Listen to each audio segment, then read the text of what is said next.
ადამიანის ჯანმრთელობას საფრთხეს არ უქმნის, თუმცა სერიოზული დისკომფორტის გამომწვევია. განსაკუთრებით ღამის საათებში ის სწრაფად ვრცელდება, თუმცა ექიმის რეკომენდაციაზე დაყრდნობითა და პირადი ჰიგიენით რამდენიმე დღეში უკან დაიხევს. კლინიკა ფერომედის ინფექციონისტი მამუკა ჭიჭინაძე ბოლო პერიოდში გავრცელებული კანის პრობლემის, ეგრეთ წოდებული მუნის შესახებ საუბრობს. მისი თქმით, ამ უძველესი, ძალიან გადამდები და სწრაფად გავრცელებადი დაავადების სიმპტომებით 20-ზე მეტმა პაციენტმა ფერომედს უკვე მიმართა.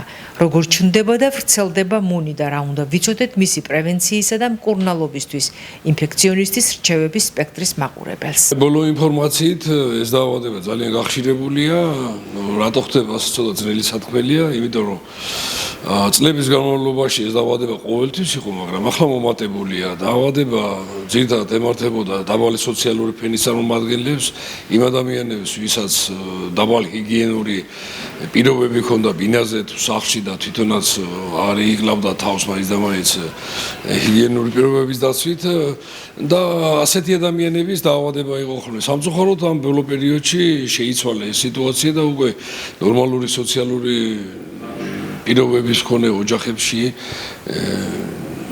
და ბავშვებში განსაკუთრებით, რომლებიც იცავენ ჰიგიენურ პირობებს, აი იქაც ჩნდება უკვე ეს დაავადება სამწუხაროდ. ძალიან ადვილად გადადის და ამდენად იმ ადგილებში, სადაც მჭიდრო კავშირებია, განსაკუთრებით საბავშვო ბაღებში თუ მოხუცთა სახლებში თუ თავშესაფრებში, ძალიან ადვილად ვრცელდება. ეს არის პარაზიტული დაავადება, ინფექციური პარაზიტული დაავადება, რომელსაც იწვევს ტკიპა, სკაბიესი, ასე ქვია ლათინურად, სკაბიესის ტკიპა იწვევს, რომელიც მოძრაობს კანში, დებს იქ კვერცხებს, იქიდან ჩეკვებიან ლავრები და ეს იწვევს ძალიან ძლიერ ქავილს და გამონაყარს კანზე. ძალიან შეგრძნებები ძალიან ცუდია, განსაკუთრებით აქტიურდება ღამის განმავლობაში და ძლიერ ქავილს და დისკომფორტს, ზოგჯერ უძილობასაც კი იწვევს. არის ისეთი ძლიერი შემთხვევები, თუმცა ღებინებას კი მოძებს, იმდენად ძლიერი ინტოქსიკაცია აქვს, თუმცა ეს ძალიან იშვიათია. გამონაყარებია ძირითადად მუცლის, ზურგის, დუნდულების, იშვიათად უფრო კიდურების, ხელის გულების და ფეხის გულების არეებში.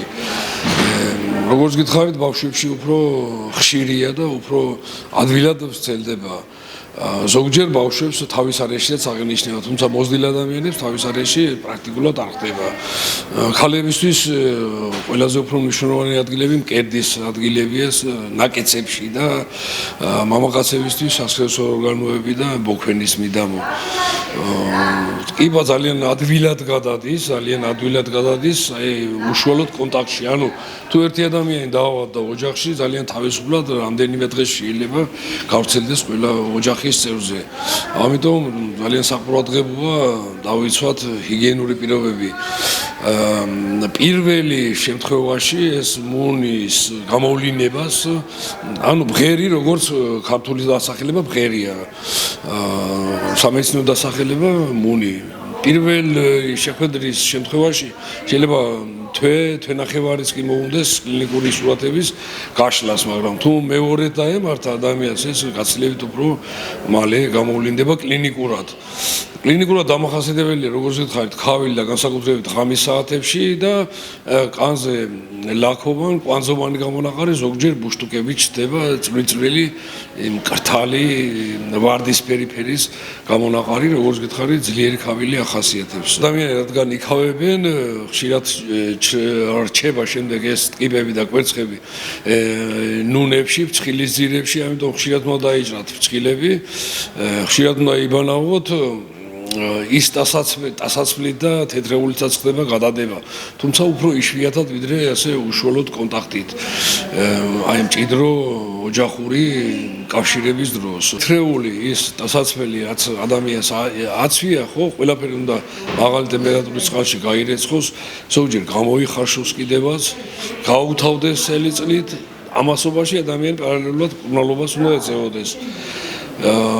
ის თეთრეული თუ ლები თუ საბანი, რომელიც ვერ გაირეცხება, უნდა მოთავდეს პოლიეთილენის პარკებში და რამდენიმე დღის განმავლობაში უნდა ედოს იზოლირებულად ადამიანის გარეშე. ეს ტკიპა 60 დღეში იღუპება და ამდენად 3-4 დღის შემდეგ ამ პაკეტებიდან ამოღებული საბანი თუ ლეიბი თუ სხვა რამ რაც არ ირეცხება შეიძლება ძეზე გაფინოთ, გაფერთხოთ და უკვე ის უსაფრთხო იქნება. რაც შეეხება მკურნალობას არის მალამუები, სუსპენზიები, რომელიც იხმარება ამ დაავადების დროს, მაგალითად ბენზინბენზოატი 20%-იანი სუსპენზია, რომელიც რამდენიმე დღის განმავლობაში უნდა ისვათ თელ ტანზე, სახის გარდა, თუ სახეზე არ არის და გითხარით თუ სახეზე და თავის მიდამოში საკმაოდ იშვიათად არის, რამდენიმე დღის განმავლობაში უნდა ისვათ ესა, იბანავოთ რა თქმა უნდა 24 საათის შემდეგ ჩამოირეცხოთ, კიდევ წაისვათ, კიდევ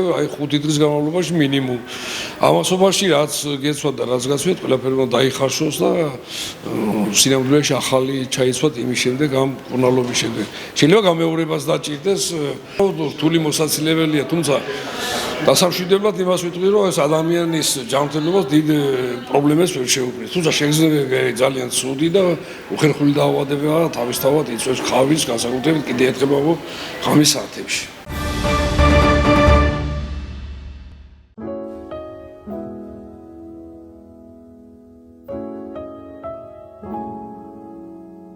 ორმოცდაათი წელია, რაც მუშაობ ზესტაფონის მუნიციპალიტეტის სოფელკრეატის საჯარო სკოლაში, ქართული ენისა და ლიტერატურის მასწავლებლად. ამ ხნის განმავლობაში სკოლაში ყველა საფეხური მაქვს გავლილი ორგანიზატორობიდან, სასწავლო ნაწილობიდან დაწყებული და დაბოლოს დირექტორის მოვალეობის შემსრულებელიც ვიყავი, რომელიც ჩემი კარიერა დასრულდა 2014 წელს. და კვლავ, რა თქმა უნდა, დიდი გულისხმიერებით შევუდექი ქართული ენისა და ლიტერატურის მასწავლებლის პროფესიას. რა თქმა უნდა, მასწავლებლობა ეს ჯერ სიტყვა ისეთი კარგი მოსასმენია, ესეთი სასიამოვნოა გულს რომ მოხვდება. მე ასე მიმაჩნია, რომ კარგი მასწავლებელი ნამდვილად სული და გულით უნდა იყოს მასწავლებელი. თითოეულ მოსწავლის სულსა და გულს უნდა ჩაწვდეს.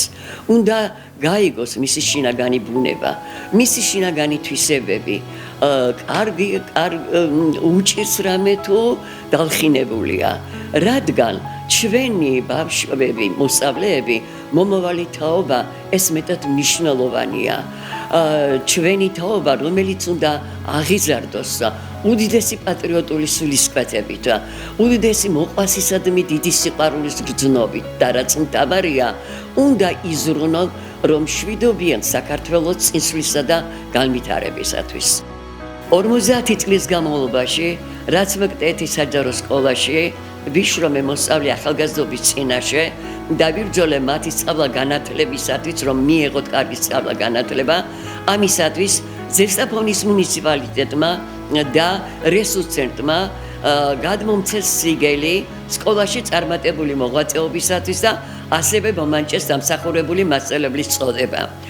მაგრამ ყველაზე მეტად სასიხარულო გახდათ ჩემთვის განათლების სამინისტროს მიერ გადმოცემული სიგელი სკოლაში მოსწავლე ახალგაზრდობის სანიმუშო აღზრდისა და მათი სწავლა-განათლებისა.